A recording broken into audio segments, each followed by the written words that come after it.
que sempre ha tingut ànima de musical, que ha sigut al cine, ara també al teatre. Continuem ara. La sorpresa és que avui vos porte un Sanchis Guarner inèdit. No l'he portat jo, és en realitat una traducció que el filòleg va realitzar als anys 40 d'un estudi d'un alemany sobre l'Albufera. I per a explicar-nos més els detalls sobre aquesta obra ens hem portat així a plató. Ens acompanyen avui els dos professors que l'han treta a la llum. Ells són Vicent Ferran García i Heike Sweneken. Molt bona nit, moltes gràcies per acompanyar-nos. Molt bona nit. Bona nit. Tal vegada podríem començar explicant què feia als anys 30 l'Albufera un alemany i què va fer que s'enamorara d'ella. Tot és fruit de l'època, perquè en aquella època hi havia una escola a Hamburg, una escola hamburguesa de Fritz Krüger, i va ser el que va enviar els seus deixebles, diguem-ne, els alumnes, els va enviar ací a la península Ibèrica. I aleshores diu, l'Albufera està per explorar.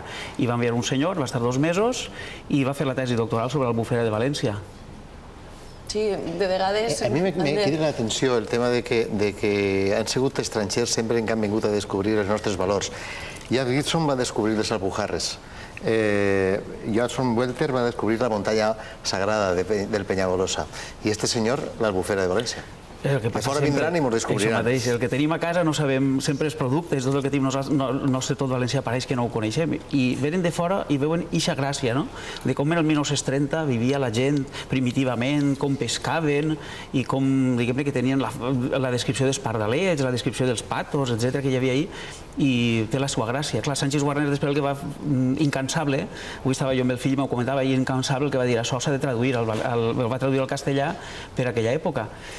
Això volia preguntar-vos, tal vegada sembla cridaner des de la nostra perspectiva ara aquesta traducció, Sanchis Guarner, que és un dels defensors de la nostra llengua, la traduirà precisament al castellà.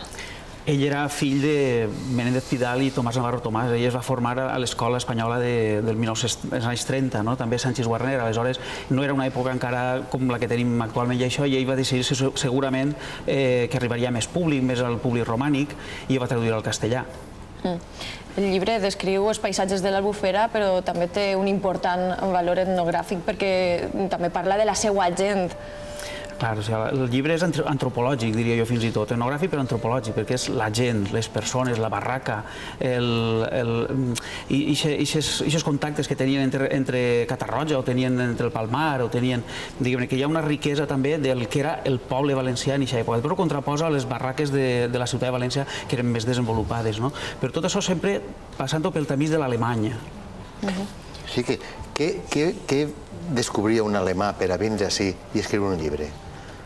Pues descubría sobre todo, pienso yo, la autenticidad, porque era muy auténtico. Eran costumbres muy arraigadas, costumbres que causaban admiración en este alemán, pienso yo. Y entonces dedicó 3 meses a hacer un estudio de campo, a realizar un estudio muy detallado, muy minuciosa, analizando todas las costumbres y analizando el habla. Y yo creo que quedó muy impresionado y esto se refleja en la obra. Un estudi que va interessar posteriorment a Sanchis Guarner, que ho heu apuntat, que va fer aquesta traducció des de la presó en unes condicions que sorprenen. Sí, sorprende porque Sanchis Guarner no era germanista. Él había aprendido alemán primero en el centro alemán porque se lo recomendó Ramón Menéndez Pidal y después continuó estudiando alemán por su cuenta, de una forma autodidacta, consultando la gramática de Francesc Borja y Moy, y con esos conocimientos, y luego supongo yo con la ayuda de algún diccionario, en la prisión, de una forma que hoy en día no nos podemos imaginar porque disponemos de todos los medios técnicos, pero en aquella época sin herramientas, prácticamente, supongo, como ya he dicho, con la ayuda de un diccionario, realizó una traducción que solo podemos calificar de brillante, pulcra, meticulosa y muy fiel al original alemán. I vosaltres us ha costat, heu tingut algun entrebanc per a divulgar-lo, perquè sembla que els manuscrits no estaven en massa bones condicions. Això s'ha d'agrair tota l'editorial d'Enes, que és la propietat, és el fill de Francesc Ferrer Pastor. El diccionari dice blavet i blanquet, que tenim tots a casa, no? Doncs el fill, diguem-ne, que és el que es va posar en contacte amb nosaltres i va dir això de la vela llatina, tota aquesta informació s'ha de treure.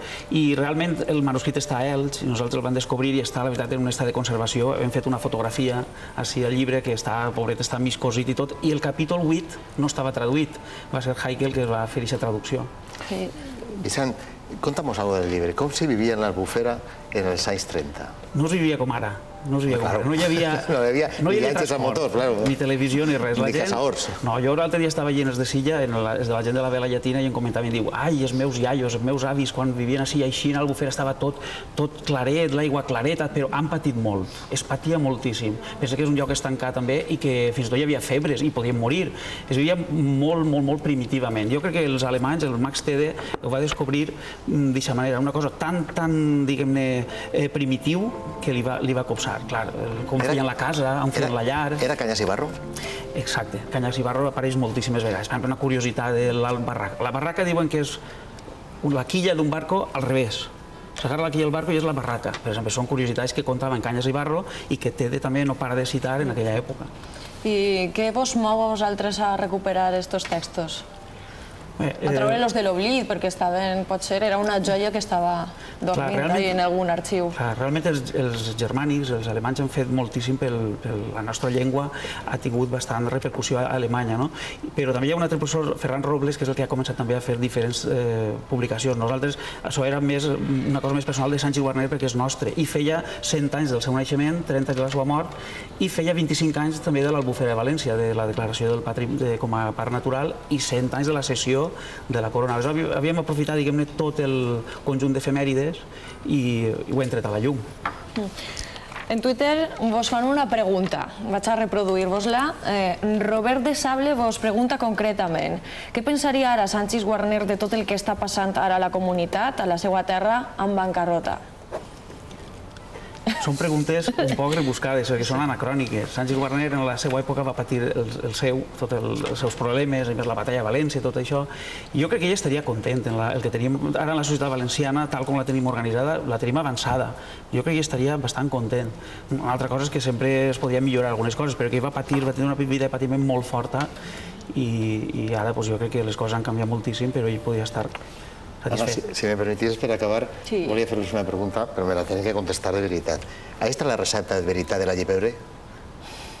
La recepta no, però la captura de l'anguila sí. La pròxima vegada que posen la recepta, perquè és el que vull que me donen la recepta de la llepebre.